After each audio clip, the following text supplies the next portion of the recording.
का ताल में बिजली डीजे पे चलनी तो सब हो गई पगी आंख में काजल होठवा पे रंग तेरे नाक से निकल बा आग के संग डीजे पे लचक गई कमरिया नाचे लगल बा सब नगरिया घूंघट में राग बदन में बवाल तेरा डांस बने महाधमाल फुटपाथ छोड़ के छत पे चढ़ गईल तेरे झुमके से लाइट पे हिल गईल घंटी से तेरे कदम बजे रे तेरा डांस देख के डीजे भी कहे भाई रे भाई डीजे बोले कमर पे ब्रेक बा लड़का बोले तू तो लेटेस्ट ट्रेंड बा माइक उठा के बोला पड़ोसी ए बबुनी तू डांस करे सिनेमा जैसी तेरे झुमके पे बजे बाजा भाभी नंद सब लगे राजा गाँव के छोरा करे सैल्यूट तेरा स्टाइल बोले अबे सूट बूट छूट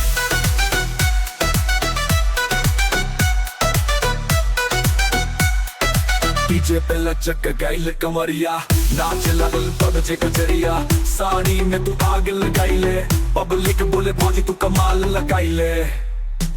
डीजे पे लचक गईल कमरिया नाच लगल सब नगरिया घूंघट में आग बदन में बवाल तेरा डांस बने महाधमाल फुटपाथ छोड़ के छत पे चढ़ गईल तेरे झुमके से लाइट भी हिल गईल घंटी से तेरे कदम बजे रे तेरा डांस देख के डीजे भी कहे भाई रे भाई बात छोड़ के छत पे चढ़ गईल तेरे झुमके से लाइट भी हिल गईल घंटी से तेरे कदम बजे रे तेरा डांस देख के डीजे भी कहे भाई रे तेरे झुमके पे बजे बाजा भाभी नंद सब लागे राजा गाँव के छोरा करे सैल्यूट तेरा स्टाइल बोले अब सूट फूट छूट